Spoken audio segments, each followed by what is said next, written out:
you mind introducing yourself a little bit? Tell people who you are and how you got there. Yeah, sure. I'm Olie Brown. I've been in the industry forever, so I know quite a lot of people throughout. So I'm sure people are going to recognize me on here. Usually they'll recognize me from the Consoles Cowboys blog, which has been going on since like 2009, or my YouTube. Most well known probably for a lot of like research and development stuff and more technical stuff. And then I've just been doing a ton of physical stuff for probably since about 2008 or so. I run my consultancy, CC Labs, and we do a lot of web and network pen test, and then some of the covert access stuff as well. And then a lot of like little custom stuff with blockchain, etc. So, Nice. So what do you? So you've been around for a long time. I've seen your blog. It's really extensive. You guys have a million things. You've got a lot of really good stuff. Where can people find you? Like where would people go if they want to see you and what your services are and what you do? so in general, I stay a lot off all the chats online, so I'm not really on those. But usually you can catch me on my LinkedIn or my Twitter, and my as far as like services go, just cclabs.io or consolecowboys.com. Usually there's links on my YouTube, Console Cowboys YouTube. If you search for that, you'll find it pretty quick. Nice. So, what do you on a day to day? You work a lot in the U.S. Mhm. What do you normally? What's your normal day to day life like as a pen tester or a researcher, or what are you doing most of the time? So most of the time, I'm actually doing contracts or projects hacking a lot of web stuff. Is because we have a lot of Hmm. clients that want a lot of web hacking stuff, a lot of API stuff. So that tends to be the bulk of our stuff. And then of course we get the network stuff, but I don't focus on that as much anymore. But then lately we've been getting quite a bit more of the covert access stuff. And I'm seeing the popularity kind of boom again. I kind of saw it got really popular way back, maybe like what, 2008, 2009, when we had like Nickerson and Tiger Team and all that stuff going on. And then lately I'm seeing more of a boom of it again and clients asking for it quite a bit more. So it's kind of interesting. Nice. And which do you prefer? The internet Actually, stuff. Go ahead. I was gonna say I actually prefer either research and development or the covert access stuff. Like the generic kind of web and net pen tests, they pay the bills and there's a lot of them, and my team handles a lot of that because my team's pretty big. We have about 20 guys. Nice. So we do a lot of work, but and it's primarily the web and network, but I prefer going on site, meeting with people, doing the physical audits, the covert access, because it's a lot of fun, you kind of James Bondy, you're staking places out, stalking people, doing fun stuff that, has good stories that kind of traverse right into your life. When you're talking with people, you always got interesting stories to tell and people are kind of like, whoa, that's really cool. So it's usually a lot of fun. And also it's kind of neat because you're looking at something and you're objectively just trying to figure out like, how does this building and this whole culture tick, and what would break and take it apart? And it's just kind of neat. Um, which is it's just a lot of fun. And that's why I kind of like the research and development stuff as well, because when you're researching something where the research doesn't exactly exist yet, and then you start breaking into it and figuring out little intricacies, and it all starts falling apart and none of it's kind of known, it's just a really neat feeling as well. You're just kind of like just breaking things apart and figuring out really fun stuff. Nice. So very much the low level, the 0 days, and then the James Bond on the side. Yeah, and a lot of it's not even 0 days. A lot of it will be like new technologies that just haven't been looked at, right? So when I'm Mm. looking at blockchain stuff, it's like, okay, we have this code and it's secure and it's immutable and you can't do anything with it. But yeah, it's written by users and none of these users have thought about security yet. So we're right back to the way IoT was 10 or 5, Right. 10 years ago, the way networks were 20 years ago. So Mm. it's not necessarily super hard. It's like, yeah, it is the 0 day stuff and it's very low level, but at the same time, a lot of it's easily discoverable if you take the time to learn how the protocols and the things interact and tick, which a lot of Mm. people haven't done yet in those new technologies.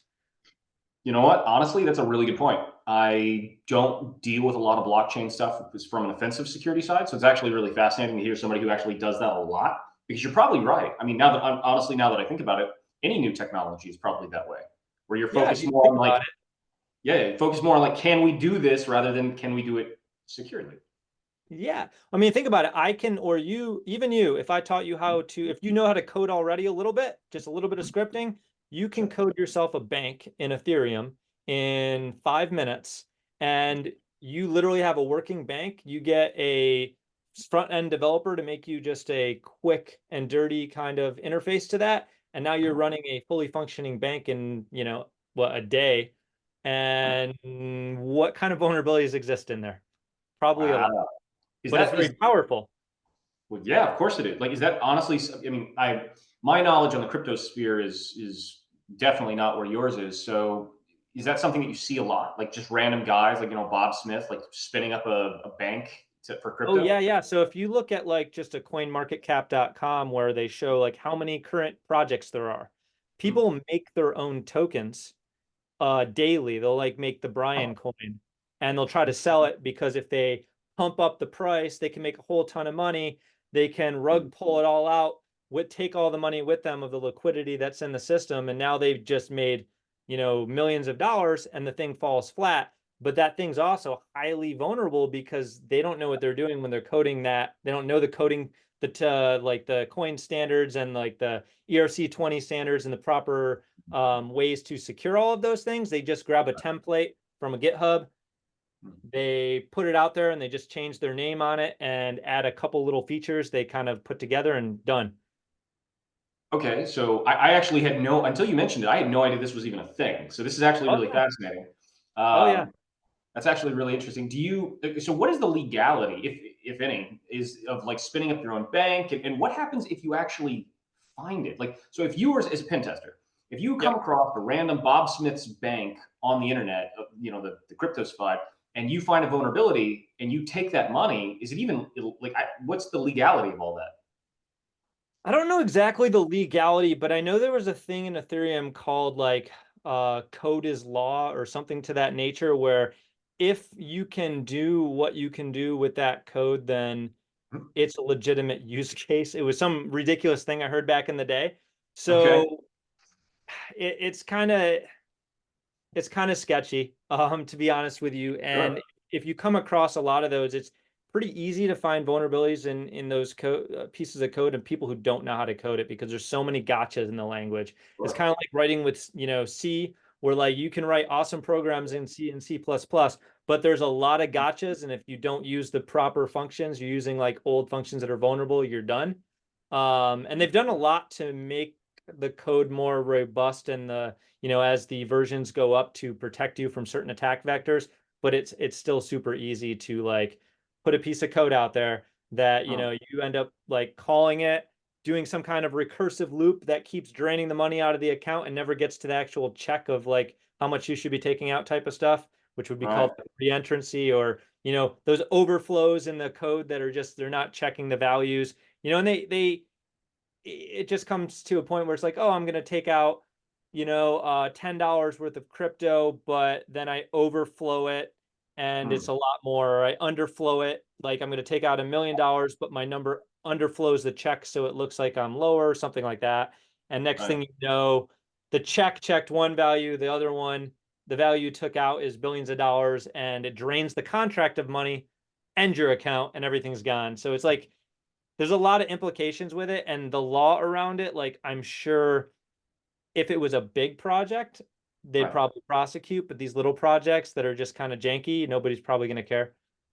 That's actually really fascinating. I mean, we all know about scammers, we all know about the Indian call centers and all this kind of stuff, but like I actually didn't know that this was a thing. I didn't know that this was a, spinning up your own bank in Ethereum and just, saying we're going to push a random coin. Actually Oh fascinating. yeah, it's like 11:23 here right now. I could code a bank by 11:30 that is fully functional. All you got to do is put a front end on it. Nice. Kind Nice. of wild, yeah. It's Yeah, like that is wild. transactions built in by default, right? So you don't need to add in your PayPal and your Right. other things that have all their checks and balances. You just create it so they can add money, take money. What is the how do you, because you're saying like you try to get people to buy your coin, but how do you do that? Like if you were to, okay, so if in 10 minutes you spun up a bank and now you got, whatever coin, how do you get people to buy your coin? Because it's nothing, it doesn't exist, right? It's not a thing. So a lot of it's just YouTubers pumping things and getting paid off a lot of times. So you'll see Mm, these projects that they don't have any utility, they don't necessarily do anything, but the YouTubers will get like payouts and they'll start pumping it like this is the new best thing. This thing's gonna go up 1,000x. So if you put in $1, you're gonna get 1,000. You put in 1,000, you're gonna get whatever that is, 1,000,000 or something. And gotcha. so everybody just piles their money into it and it goes up really quick because when it's at 0.000001 and there's no actual market cap, and then it Right. starts filling in, like going from 0.000001 to point 0.00001, like just going up one value, which is 10x your money, Yeah. happens very quickly. So you don't have to go up that much, just a little bit. And so these people start making a lot of money and then they start promoting it more. It goes up more and more and more and more. Next Gotcha. thing you know, there's like a little piece of code in there for like just, withdrawal that only an Mhm. administrator can do in that account. And they just Ah, withdraw all the liquidity of the contract. Because the way it works, a lot of times, people are just putting money basically into some contract somewhere that's code and they could just withdraw it all. right. That is that is actually a really clever scam. That is a Yeah. really clever scam.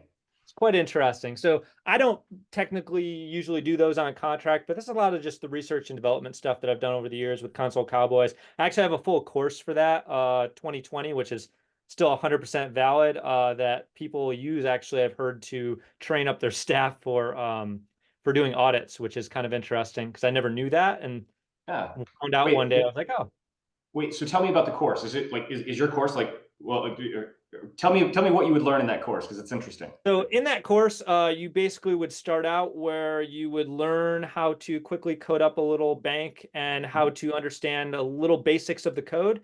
And right mhm, from there, just drill down into little pieces of code, what's mhm, wrong with those little pieces of code, and then how to mhm, write an exploit to like drain the liquidity out of that contract and get all the money from it.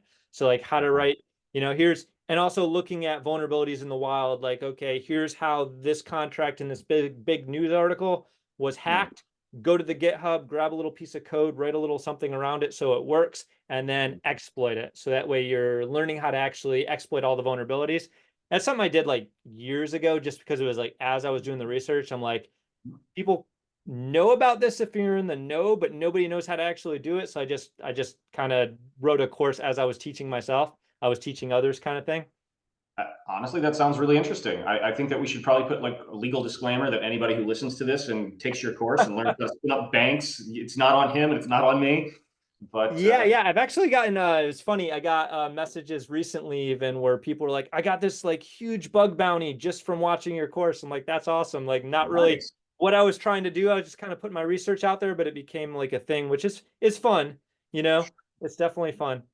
Well, yeah, absolutely. And I mean, I imagine that that's honestly got to be a real. I mean, it, I could see it being very profitable, but I could also see it being a unicorn kind of thing of like finding these little, janky banks and then being like, hey, dude, did you know that I could take all the money away because you coded this incorrectly, and then them just giving you a ton of money for finding. Yeah, it's just like all these weird DeFi projects and financial things and Mm, coins and banks and like all these things. And they're just, there's a lot of vulnerable stuff out there, and a lot of them are just scams. A lot of them are just what they call rug pulls, where they just pull out all the money from under you after it pumps up. And right. just it's an interesting field. And the good thing now, though, is there's lots of bug bounties. So like, a lot of people that go through some of my free courses will just start doing bug bounties from there and then Sure. learning more and more and more and getting better and better. And they'll make a ton of money just from those bug bounties. Or the consultancies now, they have consultancies just like they do for pen testing, where all they do all day is look at the smart contracts, and it's like it became its whole own field since I started doing it, which is neat. That's awesome, man. So very much the pioneer in random crypto banking. Yeah, I don't know if I'm necessarily a pioneer, but I try to get as much information out there as I could in the early days, and people seem to appreciate it. So I'm kind of a little bit known for that. Well, that's awesome, man. I mean, yeah, a lot of people definitely seem to know you. Like you said, you've been in the field for a long time, and you seem to definitely have a lot of name recognition. Yeah, I've worked with so many people, as you know, as you go through the industry, it's like Mhm. you work at a consultancy, you meet a whole bunch of people, they become managers of other big consultancies, and then you do work with them at their consultancies and on and on. And eventually it's like, you get a DEF CON, it's like, oh, I know everybody. It's my family. That's awesome, man. Yeah, and that's really honestly what you just described is like the end game, like everything from the beginning, middle, and end of like a cyber career. It's like Yep, pretty like much. the only part of that you didn't describe is how do you get into it. But once you get into it, yeah, you literally just described the entirety of a cyber career.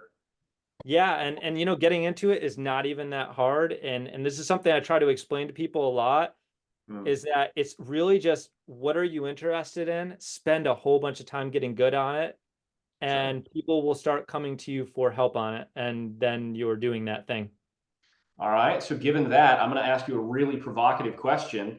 So Yep. in the United States, because we're talking like you're talking about getting into an industry in the United States, college is ridiculously expensive. Do Hmm. you recommend people go to college for cybersecurity?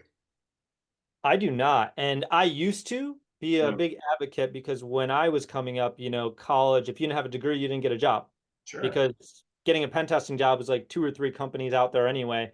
And it wasn't a big thing, right? So you were Sure. getting coding jobs and you need to have that degree. But Right. now, okay, I'll give you an example. I have about five guys on my team who Mhm. came from stuff like Best Buy Sure. or stuff like they were going to stores and being secret shoppers. But what they did was they saw another guy who was a nurse who Mhm. wanted to be a hacker, and I just kind of just kept feeding him books like, here, have the web application hacker's handbook. Let me know what you think of it. And he actually came back and he's like, Mhm. yeah, I read through that. I have questions. And I just kept feeding him. And then he started working with me, and they all saw that because, he did have a degree, but it was in nursing. But these Sure. guys who didn't have a degree were like, well, can I do that? And we're like, yeah, as long as you get really good and you can go into a client environment, you can act professionally, you can execute on the tasks, and you can do good reporting, then you can do this without a college degree. But the one caveat is you got to get someone who's going to take the chance on you to Right. give you that first initial real world experience. And you can get that in multiple ways. You could go to, say, you could go the bug bounty route. There's a lot of people who will just start doing bug bounties. They just get ridiculously good at web, API hacking, or blockchain, or whatever it is that their niche is. And they Mhm. just start doing bug bounties and they build up these massive profiles. And then Sure. somebody will take a chance on them. Or, go work for free somewhere if you can. Reach out and be like to companies, be like, hey, I'll work for absolute free. I just want to learn the processes, shadow with you guys, do this and that. And you might find some places that'll take a chance on you. Mhm. Um, and that's kind of the best way. The degree, I would say, matters less than skill and then certifications, but there's a caveat with certifications. The Mm. certifications are literally only to get you past HR. Yep. They're not to get you where you need to go, right? Some of them Yep. are great and valuable. Like I'll take certification classes all day long. I never Sure. actually get certifications anymore. Certifications don't matter. It's like, okay, I want to learn about this thing and there's this cool thing. It has a cert, but the Sure. knowledge is more important to me. But for the younger guy, it might make sense to get like a hack the box account and Right. rip through all their certifications, learn a whole bunch of skill, get those certs, which will Right. help legitimize themselves when they're trying to get that free internship. We're like, hey, look, I did all this stuff and I'm just Mm. raring to go and I'm motivated. Can you take a chance on me? I'll work for free or, something like that. And I feel like the best way to do that is in person. Your social Mm. engineering skills, your Yep. elicitation skills, all that stuff. Go to local meetups. Sure. Go to local hacker meetups, go to ISSA meetings if those still exist, OWASP meetings, all those things, and make friends because they're Yeah. gonna see you answering questions and communicating in the way that you display yourself in that more professional setting, and they might be more willing to take a shot on you. Honestly, that every I agree with literally everything you just said. I think that you just knocked it out of the park for exactly how to hire people and how to get into the industry. Yep. 100% agree with you. Yeah, Um, like with us, we didn't hire those guys who came from like random retail jobs and stuff until they self-studied for like 2 years. They got really good. They're doing CTFs with us. They're like asking for more, more, more. And then we realize, okay, they're not doing it for money. They're doing it because it just seems really badass to them. And they sure. just want to get better. And that's at the point where you're like, okay, I can definitely work with this guy. He might not have the degree. He might not have whatever, but let's have him shadow on some engagements. Let's have him play around and have a little mentor with him and see how he does. And if Mhm. he's doing well, team him up with a team member to do something on his where it's kind of on his own. He's going to do it beginning to end on his own. And I think that's the way a lot of people should hire people, is that you have them shadow a bit and then have them share a gig. And when they're Hmm. doing the gig, they do the whole process end to end. And maybe they're getting like half the hours and they have a more senior guy doing the other half of the hours and he's going end to end with it, and then share your results so you Hmm. can get feedback. And when you get the feedback from the senior guy maybe you even learn something, because maybe that senior guy, he's been in the game forever and he missed some stuff that the new guy figured out while he was learning new stuff. And then from there, you can start putting them on their own gigs after you realize, okay, this guy's knocking it out of the park. Next, one after another, he has no college degree, but he's ready. Right. Yeah. No, I mean, honestly, that makes perfect sense. And I think that a lot of people who are starting to get into this industry are hoping to find managers and bosses exactly like who what you're describing, because so many industries, especially big name companies, they're like, well, you have to have the degree, you have to have these certifications, you have to have this many years experience, and then we'll talk to you.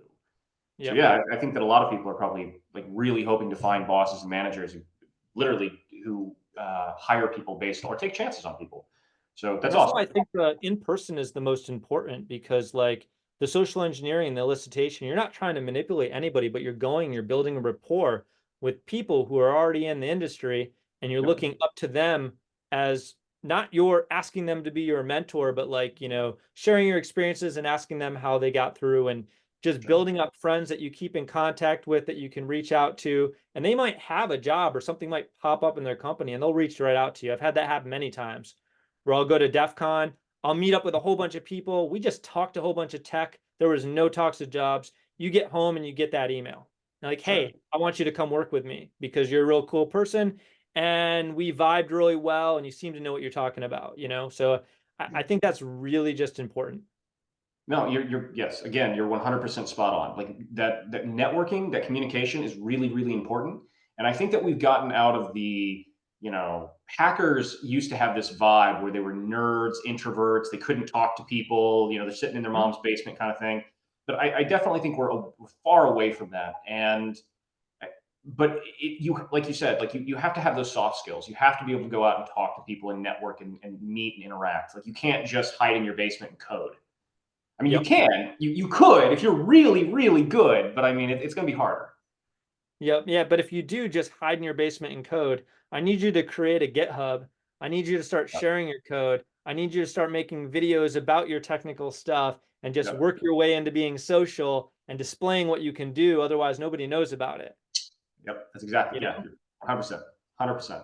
Yeah. But yeah, coming across to, just local events or, going to these conferences, I think is good. And don't go to it looking for a job. Don't go to it looking for contacts for jobs. Go to it looking for people that are really interesting that you Sure. can learn from and that you can have good conversations with. And a lot of things will happen in your career a lot quicker than reaching out to consultancies and asking them for a job or a recruiter to find you a job, because you're kind of a nameless face there. Yep. And it's a lot harder to go that path than actually just building relationships. That's honestly great advice. Do you have a personal recommendation on what talks, conferences, or things you think people should go to, or does it matter? I don't think it matters. I think just start out local first, right? So within a few hour drive, there should definitely be a B-sides. Going Sure. to something like a local B-sides and Yep. just watching some talks and chatting with the people around you about stuff going on. There's usually like a little bar area in some of these things where people are doing it. Walk up, chat with people, introduce yourself, and just have those talks. Mm. There's usually all those little and there's also a lot of like local OWASP type meetups, things like that. Like get involved in like as local as you can, because that will at least, there's probably less of a international kind of job remote pull there, and you might be able to just get a local job there that's at a junior position versus a big DEF CON conference is great and you're going to meet a ton of people, and it Sure. might work out, but that's kind of more of an international level. But I do find those to be very beneficial as well. You're going to meet all kinds of people. It just might not be as a junior person, especially now they're starting to pull away from that remote stuff. So it might be Sure. harder for you where it puts you in a situation where you got to move as well. So the local one might be a better place to start. So you mentioned remote. Do you find it better, worse? to have your employees work remote, hybrid, on site, or at the office? Or what do you think is the best approach to having? 100% remote. Because from day one, the thing with the remote and your employees are you have to set the standards from day one. And if you Mm, set the standards from day one, then you're good. You have to tell the employee, okay, look, you're working for these two clients primarily. Their mm, emails are on your phone. Your mm, communication needs to happen within 5 or 10 minutes of getting that email. And I don't care what you're doing and when you're doing it. You're not allowed to miss a call. You need to be a couple minutes early for every single call. And right, your projects, if they're due on Monday, they need to be done on Friday. And if you set those standards with those people and they can follow those standards, they should be remote because I feel like if you want to wake up in the morning, get some work done, go to the gym at 10 o'clock in the morning, get it knocked out, come back, mm, you're ready to roll. Whereas if you're just sitting there and you have all this stuff compounding on your mind and you're at the office, right, I need to go to the bank at lunch. I need to go to the gym when I get home. The yep, wife, I got to help with this. It's just like your life's more stressful. And I feel yep, like if you have your standard set of exactly what you need to do at work and you can mm, execute on that and manage your life in between, mm, you'll end up putting 12-hour days in instead of 8-hour days anyway. yeah. And you'll get everything you need to get done, and the people are less stressful and they're more happy. So that's my personal opinion. I, that sounds really good, and the fact that I mean, it's you've got the right marriage between discipline and kind of like a work ethic, but then the freedom to do it, not be babysit by your boss. So I honestly think Exactly. that sounds perfect. I imagine that anybody who's hearing this, they're like, dude, can I come work for you? And I do get a lot of that as well. But yeah. Hmm. I'm not surprised, man. I mean, seriously, like the idea of like, look, I'm not going to babysit you. These are the expectations. You meet the expectations. You keep working here. You don't meet the expectations. We're going to have a chat. But hey, like you can come, you can do what you want to do. You can, wait, make these calls, do your work. I'm not going to babysit you. That's awesome, man. You're treating them like adults. Yeah, we try to give people as many chances as we can, but then it always comes down to, how much work do you have and Right. how many people you can Right. bring in, right? So Right. Yeah, sure. But in all seriousness, though, there are a lot of people who are craving good bosses. I mean, you and I, and anybody who's done any job, regardless as to what field you're in, if you've been working, if you're 40, 50 years old, you've had bad bosses, you've had bad colleagues, you've been in crappy environments before. So I think that having a good boss, it really kind of makes or breaks your job. yeah, Like it, absolutely does. yeah. And I've seen a very big shift in the industry. So like when you and me were coming up, Mhm. early 2000s, late 2000s, it was all a lot of hacker run consultancies. Like it was a Sure. hacker who created the consultancy and then Yeah. built it up and then built out teams and they're doing it. And Sure. then after like 2012 or somewhere around there, all those hacker companies started getting bought up by Yeah. venture capitalists and Yep. funds and all these things. And culture has vastly changed since then. So it's a Yep. lot different. And you start getting those more harsh environments of like more just like less caring about the tech, less caring about the hacking and the cool things you were doing and the communicative vibe and more of the business and the revenue and the this and that. So like the culture has vastly changed over the years. 100% agree with you. 100%. It's yeah. And you're spot on with the corporate interests coming in and basically gobbling everything up. And you went from working with your friends who are just interested in the field to some faceless bureaucrat who you've probably never met and you've seen on like a Zoom call or a Teams call, a few times, and it's just like okay, well, whatever. But yeah, it's yep, yep. All right, so I follow you on LinkedIn, and I see that you are like taking all kinds of certifications. Like, what do you see? Like, what do you see the value of doing stuff like that? You've been in the game for a long time, so you seem to be somebody who's continuously learning. So I find knowledge acquisition to be extremely important because one, the technologies change. Sure. So what happened in web or what happened in, pretty much anything, even like the blockchain stuff that's new, you give it 5 years and you need Mhm. to learn like a bunch of new skill sets inside. So that's one reason why I'm always going, right? And Sure. then two, education is getting better. So when we were coming up, we had to Right. read Brack magazine and like Yep. beg somebody to show us some secret technique that some hacker group knows, right? Now Right. it's like I can take, some advanced web course and learn Mhm. crazy stuff that Sure. might be filling gaps of stuff I don't know because I've just been doing the thing forever and I know a lot of stuff I can get through. Sure. But then there's all these little gaps too that you're getting filled in from dev knowledge or some other where it's coming from. So it's awesome. But also learning like new things, right? So I find certifications good for this. If I'm Mhm. going into a new subject matter, Mhm. a certification is a good start for that. So if I know nothing about wireless, taking a Mhm. wireless administration certification is going to give me all the protocol and background knowledge about wireless. And then from there, I can take that knowledge and start hacking on it from a very much more advantageous point. And Sure. then that's when the real learning comes in, where it's like, okay, I consume the base knowledge. Mhm. Then I took all the hacking knowledge. I got really good at the pen testing and everything that's known. Mhm. Now is the jumping off point where real learning starts, and I can start digging in and find out new vulnerabilities, how things function at a lower level, which will help you see things a lot deeper. So I find the certs as a good jumping off point, just for educating yourself. And also, I'm still in the game, right? I run a business, Sure. but I hack every single day. Mhm. So I actually need to be on top of my game. I can't just sit back. Yep. Um, yeah. Well, I mean, you're certainly, yeah, you're absolutely right. Like it's, if I find that for whatever reason, if I do physical engagements for 3, 4 months and I haven't touched a web app in 3 or 4 months, somebody's going to be like, "Oh, dude, are you using that new tool to find that new CVE?" I'm like, "What the fuck are you talking about?" Yep. Or like, what you were doing manually 2 years ago, Burp has a button for that, right? Like Right? Yeah. manually coding up some HTML for a CSRF vulnerability. Oh, but Burp has a button for that, right? Yeah.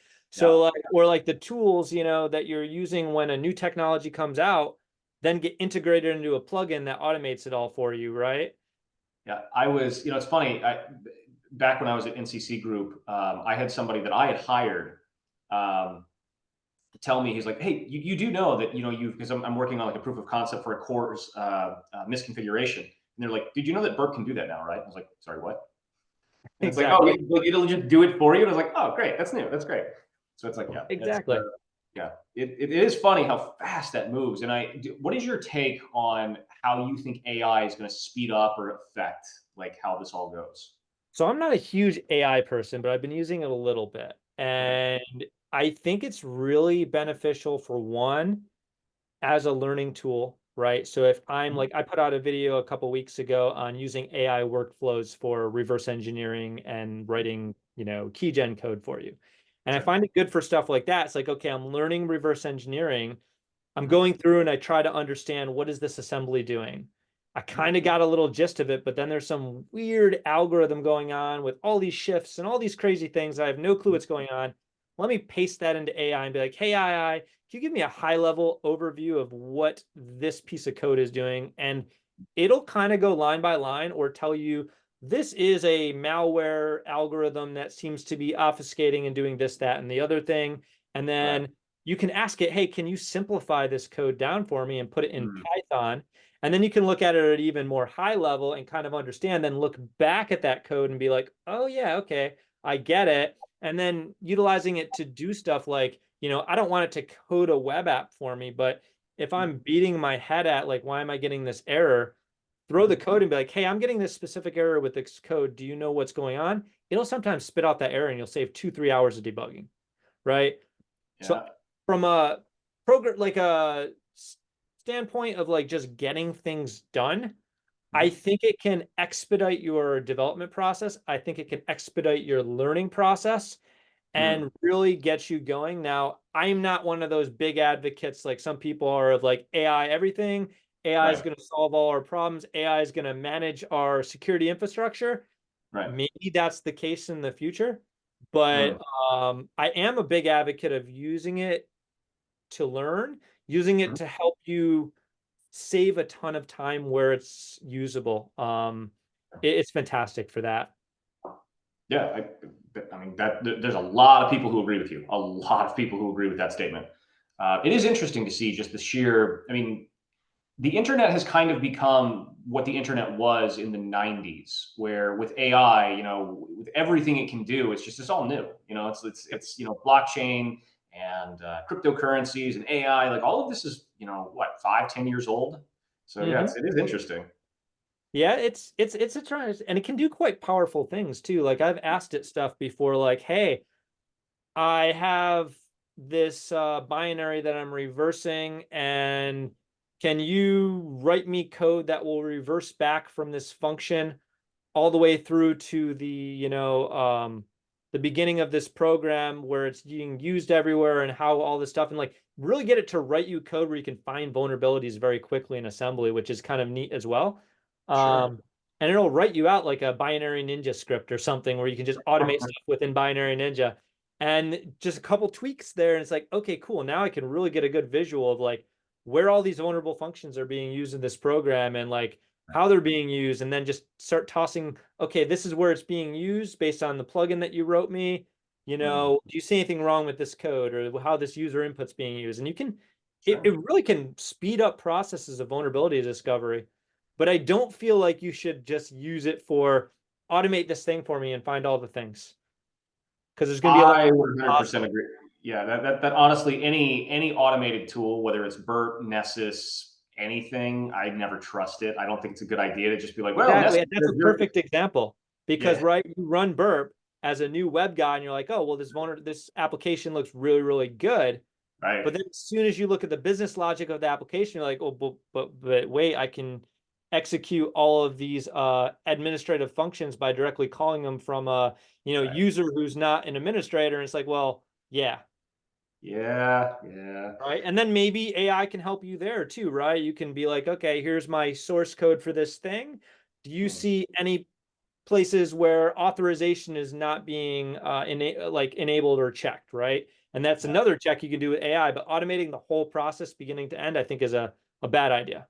I think it's better like a point and shoot at like specific thing type of thing. And a lot of people will disagree with me there, but that's my take on it.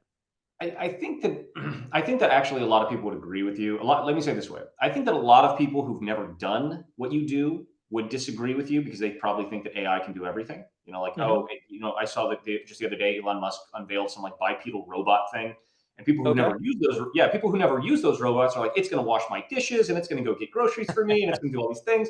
But it's like, yeah, I'm guessing anyone who's used it is like, it's neat and maybe it can run the vacuum or something, but that's probably about it. But yeah, I imagine that most people who've done offensive work and that type of thing, they probably agree with you. I mean, it's yeah, for the exact same reason why you would never run Nessus or Burp or anything like that and just assume, oh, well, it says it's fine, therefore you're good, man. I have seen those robots do backflips though. Oh yeah, the Atlas thing from Boston Dynamics, those things are amazing. Yeah, it might have been. I don't remember. I just remember seeing them do like acrobatic stuff. It was pretty neat. Yeah, it's really fun when you look at like a montage of where they started like 20 or 30 years ago and then where they are today, and it's just like, damn, it's really slick how far they've come with that. Yeah, Uh, maybe one day we'll get that whole 80s and 70s cyberpunk future where we have weird AI robots integrated into society, but I think it's a lot farther out than people think it is. oh yeah, 100. I 100% agree with you. It's it. I did my master's in AI, and it's neat for niche things, Mhm. really niche things. It is not good at broad spectrum stuff, right? Like you don't have like an AI. It's like, oh, this the bipedal robot will walk grandma to the car and then get in the car and drive her to the grocery store and help her with it. No, that's not gonna. No, you're like 100 years out from that. Yep. Will be pretty awesome when it happens, but I think I'm going to be long gone. Oh yeah, absolutely, 100%. Yeah. But that said, like, so you're talking about a lot about cyber. Like, what do you typically see? So you do a lot of web apps, a lot of APIs, and that sort of thing. What do you see that you think if you had a voice to every company in the world, what would you tell them to fix? What are you seeing the most of that's like this is the thing that I often see you screw up?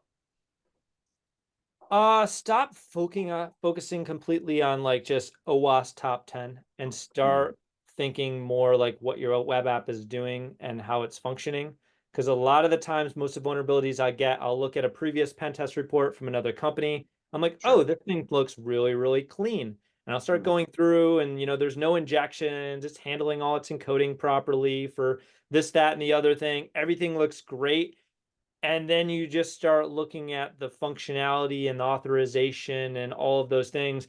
And it starts falling apart, where you're like, oh, wow, okay, I can do these things that are pretty crazy. And then you ask the client about it and they're like, oh, yeah, that's intended.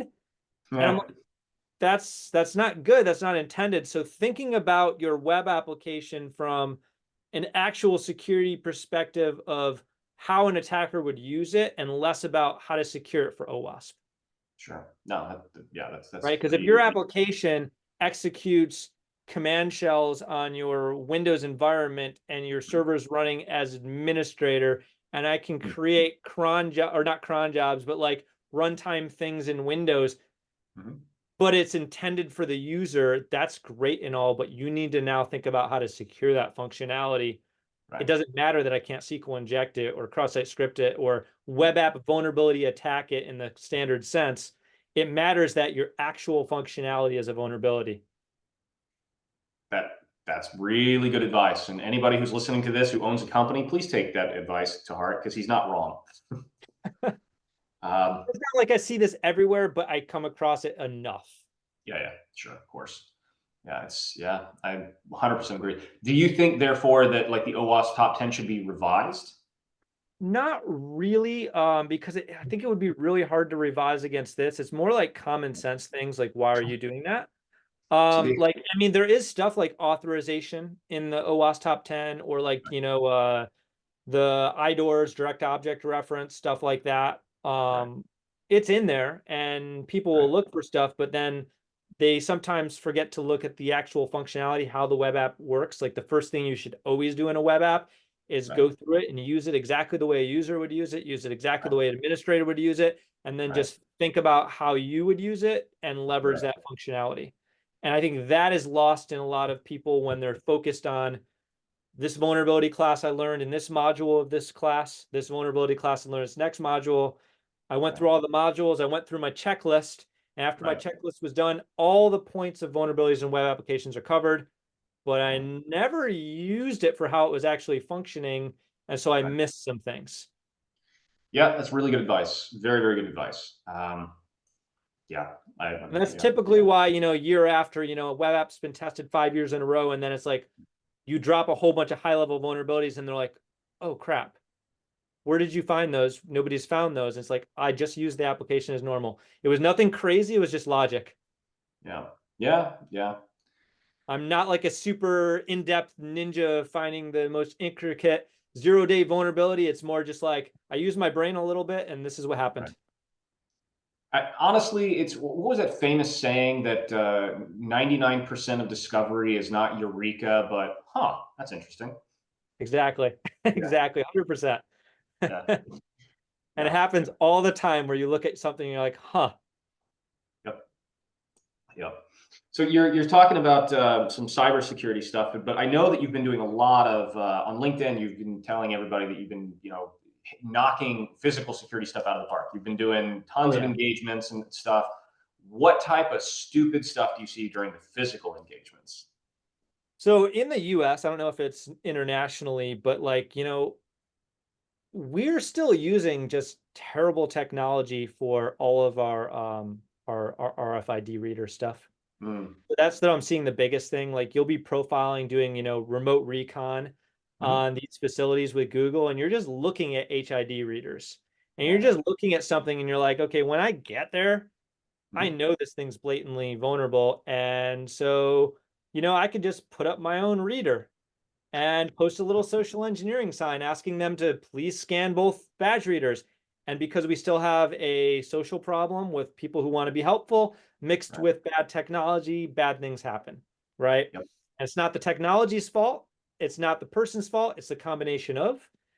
Right. And that's one thing I'm seeing a lot. And then just blatant misunderstanding of, like we were saying, like it's not hard things, and they might do the hard things right. Like I might see a Medico lock or Mhm. something, it's a harder to crack lock on Mhm. a door with a large gap in between that door that you can Yeah. put any tool through. You can drive a a truck through that thing and just push the crash bar, right? Right. So it's like a misunderstanding of security in general on the physical side of like, it's not about the best lock. It's not about the highest security system. It's not about your HD or 4K camera there that you don't monitor. It's about the very basics of, I have a door. Can I go under it? Can I go around it? Can I go above it? Yes.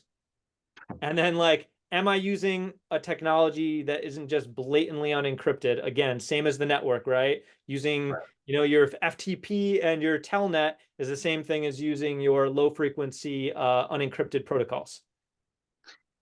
Yeah, those are very good points. So yeah. So what about once you get into the door? So you've used rogue readers or you've used some type of Mhm. bypass to get through the door. What do you often encounter once you're inside? Anybody? Do you have clients who are like, dude, I don't know you, or do you anything like that, or is it just easy? So that's the beautiful thing about our new culture. We have this new hybrid culture. Hmm. And the beautiful thing about the new hybrid culture is people come in a couple days a week. There's a lot of people who come in and see people that they've never seen before on a regular basis because those people, maybe they come on Tuesdays and Thursdays and I come on Fridays and Wednesdays, and then there's overlap and they switch to a different day and they don't know me. They don't want to know me. People are kind of closed off in their old world and they don't question anything. So once you break through that easy to entry barrier and you're walking through that facility, the likelihood that anybody questions anything you're doing is far lower now than it Hmm. was, say, pre-pandemic before we pulled people out of the office and became hybrid, Right. because nobody knows who you are and they're used to seeing people that they don't know who they are. I mean, of course, this doesn't go for every facility. There's going to be high security facilities where, like, as soon as you get through the door, it's a question on site type of thing. Right. But I haven't seen it in practice. Like, you can do pretty ridiculous things. Like, if I'm walking up installing this stealth reader on the side of the building, Mhm. I probably should just do it when I don't see anybody there and then Mhm. walk away. But if I did it while people were going in and out, they also wouldn't question why I was doing it, even if I had my skateboard on me, right? And I looked like a kid with a hoodie on. It's the culture has vastly changed. And I know people will be like, no, that's not true. Our culture is super secure. It might be, but it's not the majority. And a lot of these things are shared facilities as well. So you have shared people on all the outside doors and Mhm. shared people in the main areas. And you don't know any of those people. And then once you get through your door, you maybe know half the people and other people you don't. And Right. so if you just open a door, walk in and sit down at an unoccupied desk, and a lot of Mhm. times as you're walking through these hybrid facilities, you're going to see where 3/4 of the desks are unoccupied, and some of them look like nobody's ever been in there. There's no pictures, there's nothing hooked up, there's nothing. So if you walk in, you sit down, you go under the desk, you install your implant, and you Mhm. sit down as if you're working, open your laptop, check your connection. Everybody just thinks you're a new person and you're working. Right. And that's what I'm seeing in general, is just that, like, you can integrate into their culture a lot quicker if you just act natural, as if, it's, I always tell people, it's all about having a reasonable response to things if somebody questions you and they'll Right. walk away. Or, and two, having worked in actual offices and understanding that if you just pretend in your head that you actually work there, everybody else will think that you work there as well. Yep. It's what is the YouTube video of the guys with the ladder who just walk in? Everybody were just carrying a ladder, and it's just like, Yep. yeah, yeah, yeah, Yeah, yep, and that's what I'm seeing a lot. It's kind of interesting because even back in the day though, so I've been doing physical stuff since as far back as 2008. And sure, back then, we didn't have as many collaborations, so it was a lot more basic where we do some tailgating or just some, lock slipping real quick. sure, And we get in, but once you got in, the whole office would be filled with people, but then there'd be so much going on that sure. unless you were doing something sketchy looking, they Mhm. generally didn't question you. And I'm talking, big Silicon Valley tech companies where, like, they Right, should probably really care about security. right, You're just rolling up in there and you tailgate behind somebody and you're in. And once you're in, you're like 75% safe for the most part. sure. So I guess the question is that if a company is vulnerable to this, Mhm. somebody on the outside getting inside, what level of threat is this? Are we talking catastrophic? Are we talking like, well, they could steal the donuts from the break room? Like, What level of bad things could that person do? A lot, and it really depends on the organization. So, I've seen organizations where now that there's less people in work and there's less need for physical infrastructure and physical whatever, Mhm. as they move into some of these new facilities, they're not putting just base controls in, right? So you're missing controls like even locks on server doors now, stuff Sure. like that, right? So you get in and it's like, okay, I see a man trap. I have to get through that next door. I can't really tailgate, but as soon as you get a badge clone and you walk in, you realize, well, this next door isn't even locked. So Right. like that control is just blatantly not there and it negates the tailgating Right. protection now. And then you get in and you're like, okay, well, this server door doesn't even have a lock on it. There's Right. badge readers there, but maybe they're not even hooked up. And so you're starting to see a lot more lackadaisical kind of physical controls inside just because there's less people and there's just less need to like really shore things up. Sure. I mean, your IT staff could very well be hybrid slash remote and not even be seeing and knowing this Right. stuff as well. Yeah, you're definitely not wrong on that. I mean, you You. work completely different industries than I do a lot of the times, right? So I'm doing a lot of corporate stuff, Hmm. a lot of from very small to like medium large size tech companies, banks, financial institutions, Sure. all that sorts of things. Mhm. Whereas you might be doing a lot more government or stuff like that. So like I'm not sure if you're seeing completely the same or. So I do a lot of corporate as well. I do work with a lot of governments and state and things like that. But the funny thing is that even when it comes to government, so you're talking like, so as what you just described when you're talking about getting through the door, right? You get through the door. It may or may not be difficult, cloning badges or fake readers or bypassing or whatever. But once you get through there, you're safe, right? Like nobody cares. Mhm. The sad thing is that in my experience, even in government offices, that's still true. Like it's literally still true, and it's ridiculous how I had a client once, government office, and they wanted me to get into an archive room, or not. Well, they wanted me to get into an archive room, but they also wanted me to get into like this really, really sensitive room where the government was working on, I'll just say, really classified stuff. A Mhm. bunch of guys sitting in a room on their laptops. I literally walked in there, no badge, no nothing. But because I was on like the ninth, 10th floor or whatever it was, I pretending to be on my phone. I walk in there. It's every seat is packed, and I walk in talking, and everybody kind of like stops what they're doing and looks at me like, "Who the fuck is this guy?" And I just kind of go, "Oh, sorry." I literally acted like I was quiet, walked to the end of the thing. I said, I pretended like I was on the phone. I said, "I'm sorry, what's the number again?" And I looked at this laptop that was just sitting there, and I go, "Oh yeah, I found it. Great, no problem." And I just walked out with this laptop, and it's just like, dude, like, so yeah, it's ridiculous in every environment. It's the same universally. I actually have a really funny story about government. I was Sure. pen testing. We were doing some social engineering, Mhm. acting as like a security staff within a government agency. Like this way back, like I don't know, 15 plus years ago. Sure. And as we were going in, we were getting people to log into their computers for us. And we were like copying. This is like way back in the day. So we were like, "Oh yeah, we're going in. We're updating your stuff. We're pulling their SAM files onto a USB, stuff like that, right?" But Sure. we had a security person come up to Mhm. us and be like, "Hey, you guys don't have the proper lanyards and like little cases that we use. You really need to have those so that way it's compliant. Let me go get you one." And it Right. was the most fantastic thing ever because they gave us what we needed to actually look legitimate. And then we walked around and continued with our pen test. So I've seen some really ridiculous stuff where it's like, maybe you should have just asked us who we were actually. But yeah. Yeah, that's Jesus Christ. Yeah, that's. I mean, that is a really fucking funny story, man. That's a really good story. Yeah, and that was It. a very, very sensitive area we were in. It was very, very sensitive. Oh, I don't doubt it. The funny thing is that there when it comes to security, there's really kind of three tiers, right? You've got compliance, defense, and offense. And it's Hmm. just like what you're talking about with, especially with physical. It's like the offensive side of the security just doesn't exist. It's Hmm. like, well, we just trust the vendors, man. We've got good locks, we've got good alarms. Of course, we're safe. Exactly, exactly. And that's kind of why I love the statement that you always say to us, where it's like, you know, they really need to come up with incentive programs for employees to challenge people. And I love that, because if people are always challenging people without the fear of getting in trouble, and Yep. there's an incentive to do that when they're right, then you really create a better culture. And I really like that. And I've been using that a lot when I'm talking with clients. Good. That's awesome, man. How have your clients been receiving that? Out of curiosity. Really great. Last client I talked to, I kind of walked them through, okay, here's all your vulnerabilities, here's why it's vulnerable, blah, blah, blah. And I Sure. go, and they're like, well, did anybody stop you at any point? And I'm like, no, nobody seemed to care at all. They're like, okay.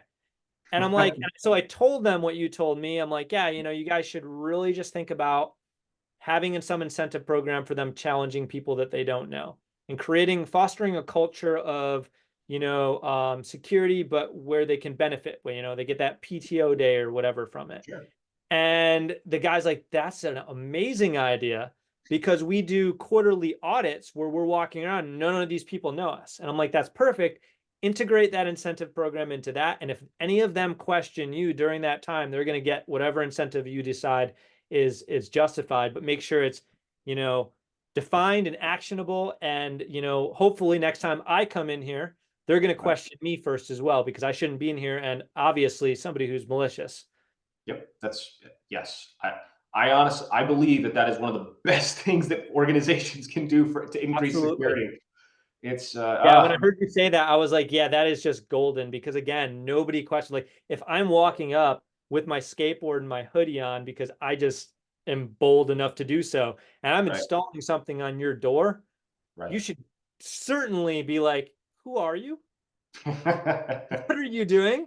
right. I mean, Yep. like, yeah, I mean, I understand that the guy with the camera right above me is not looking at his camera while I'm doing it in front of the camera.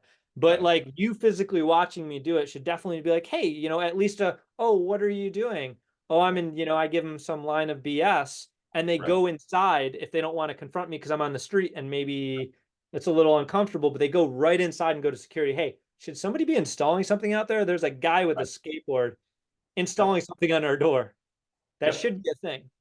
Well, absolutely, and like it's if that was a mock simulation, and you were as you were being paid to do that, and that employee went in there and said, "Hey, this random guy's with the skateboards out there doing this thing," and the manager said, "Congratulations, we were running a test and you caught the guy. That's 3 days of paid vacation for you." It's like that. It costs them nothing, and it's ah, That person's gonna be so happy. And when yep, every single colleague they work with hears you got 3 PTO days and went to yep, Disneyland, yep, what the hell? I want yep, that. And then they're, collectively as a group are gonna start seeking out people who shouldn't be there. And you now have like a very security conscious culture. 100% agree with you. Please I mean, continue it's to not tell gonna that to stop them from leaving their screens open and their no. network's vulnerable inside, but it might stop me from getting to that point. Yeah, yeah, exactly, right? It's exactly. It's but yeah, but yes, it is. I really hope that you and everybody else continues to push that narrative because it would really help companies and organizations. Yeah, Um, absolutely.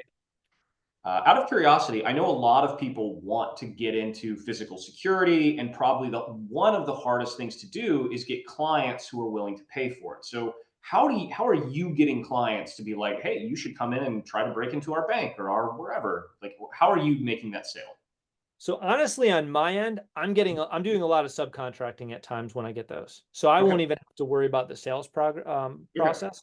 But because there is a lot of need for this, and there's not a lot of people who can physically do it, Right. if you are known as a person who can do it, Mhm. companies will throw it your way, because one, you got to travel, right? And people don't want to travel and leave their home. So Sure. it's advantageous if you want to travel. And two, you can actually do it and you have a track record, or you can prove such that you do it and you Mhm. can do a good job. I feel like you can get work pretty easy, because it's really hard to find people these days that'll travel and know how to do physical security. Yep. From a sales perspective, I don't do a ton of sales. Honestly, Sure. a lot of the times my work is referrals, because I've been in the industry so long.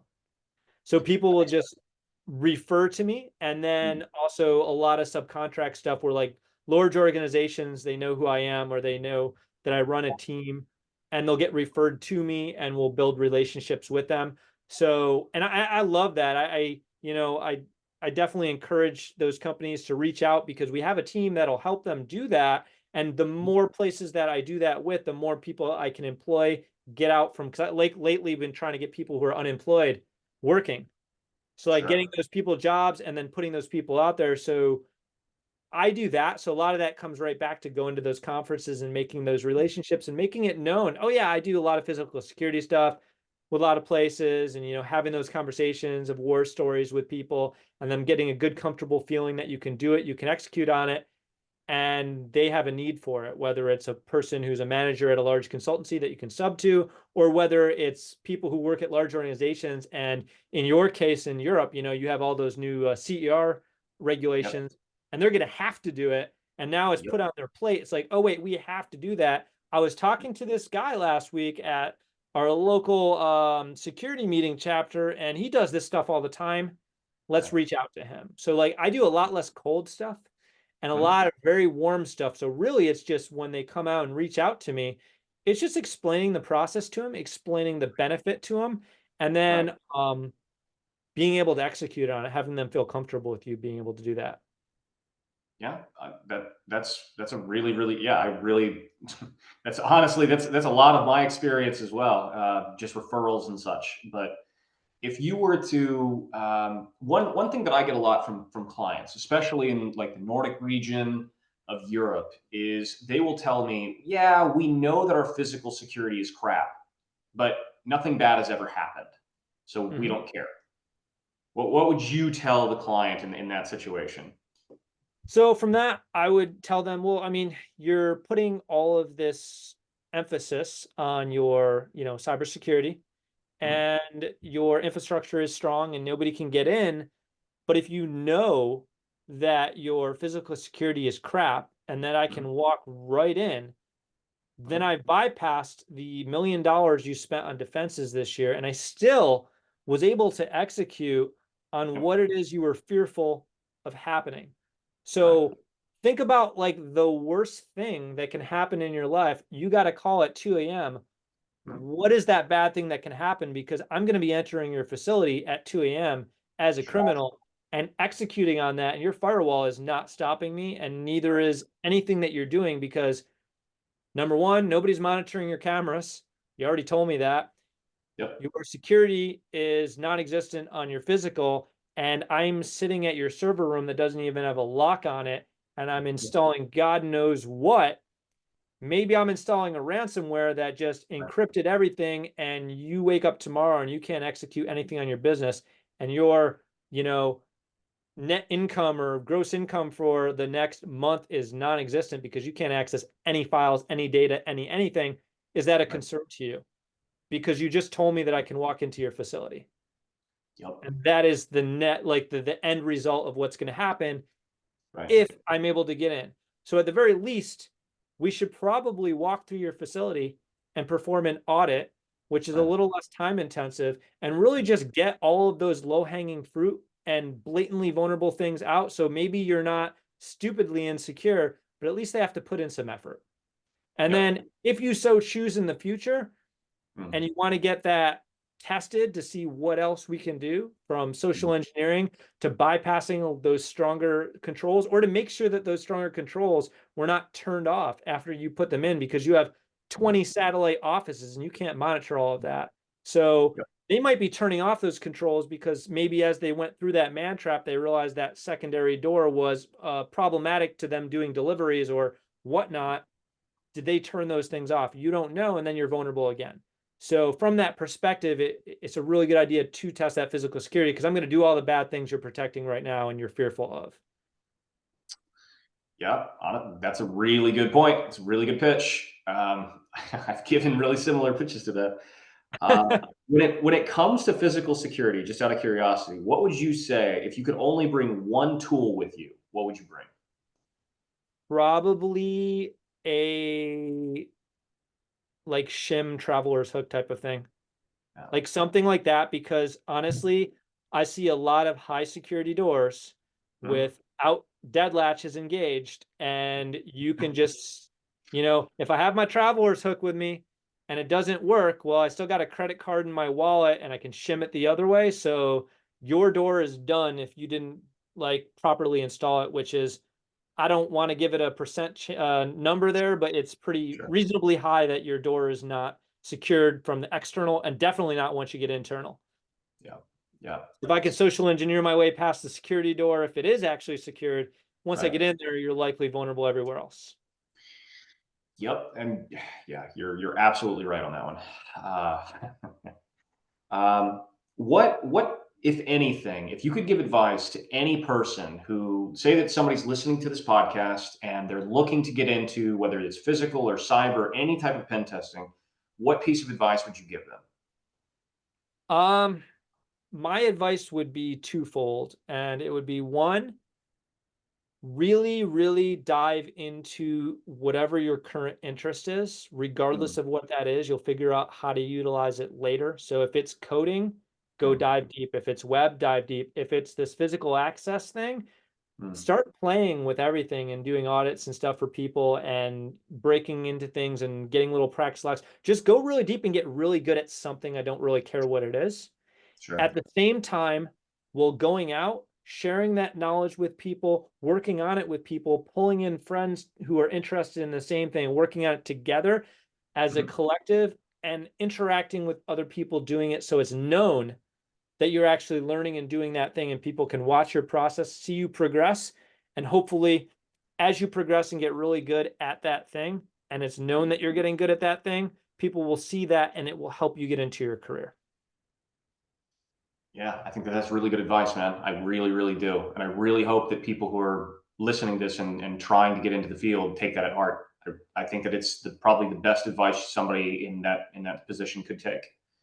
Um, Before we go, is there anything that you'd like to talk about? Any topics, physical security, cybersecurity, anything that you'd like to address before we call it a night? Um, just curious, what would be your number one thing if you had to choose one thing to bring with you on a engagement? If it were me, it's tough because I could see this. I think that your idea of something to slip latches is spot on. Hmm. I think that it's really good. This like things like the CRAT tool. I love it. Traveler's hooks, they're awesome. Little pieces of crappy plastic to push a latch. They're fantastic. Hmm. Um, Things like an iCopy or a flipper, if you're going that route, if that's all you've got, because basically it all comes down to exactly what you said. All you have to do is get through the door. Once you're through the door, you're probably fine, right? You've got to look the part, you've got to look like you know what you're doing, but chances are you're not going to get accosted. It's going to be fine. So basically, I would say the three things that I would want to bring. One of the three would be something like what you mentioned, something to slip latches or bypass the lock, something to clone a badge, maybe, or just social engineer. If you're Hmm. good at social engineering, yeah, there's a really good chance that you can just social engineer your way through a building. Um, Perfect. yeah, I mean, one of those three. I don't know which of. I don't have a percentage of like if I really had to pick. I don't know, but I mean, it's yeah, those are pretty good. Um, I do a lot of rock climbing, so also maybe like a Yates ladder. Those are Hmm. like I love my Yates ladder; they're fantastic. But yeah, it's whatever. But I honestly, I think that you were probably spot on with the latch. If it really come down to it, uh, something like that would probably be exactly right. Maybe an underdoor tool, maybe, but Yeah, yeah, they're definitely useful. Like, I mean, there's gaps under pretty much everything. yep, yep. You just got to find a way around the door. What is, out of curiosity, what is, I'm going to steal something from the trigonometry guys, but what's the one thing that you think that the security industry is not addressing? What's the one, like, if you were to say, like, well, there's this one thing that I really wish that they would address more, what would it be?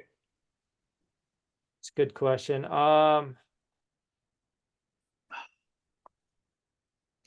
I mean, really, just kind of like what I said, what you need to do as you're coming up is real skill versus just plugging your name out there all day. Right, Because I see a lot of just nailing down 1,000 certifications and just talking really big. And a lot of these people will then have just trouble getting jobs because they can't pass any kind of anything. right. And we run into a problem where you go to that Monday morning meeting and you try to have those conversations with people and nobody quite gets what the real, issue is. They Right. all just have these theoretical things that they learn from their CISSP or something ridiculous. And just like actual understanding of what your industry specialty is, not just the high level kind of rules and regulations of. Um, I don't know if that's a good answer or not, but that's kind of what I see when I'm going into, chatting with people is that they'll sometimes get in arguments with me over something where they're arguing a point based on a theoretical kind of truth Hmm. versus reality of life, right? Sure. Like you won't get into my organization because we're secure and we have the best this, and this. But the reality of it is that it's blatantly vulnerable because of just reality of how structures work. Right. Yeah. No, that 100%. Yep. You always Yeah. got those people who just believe. It's just, no, we're secure because they say so. Yeah. Belief over like naivety over just actually learning how something functions and works. And I'm not saying you have to be a master of anything, but Right. objectively look at it like, if you're thinking, oh, our door is super secure because we bought the X5000 that protects against everything. Right. Stand outside the door, Hmm. look at the door, and objectively think about what would I do? Where can I go through? How can I get around? How can I do this? And think about those things so that when you're talking with vendors, because that might be the answer right there that I could say is that stop trying to find the high cost secure solution to everything might be the biggest problem in the industry.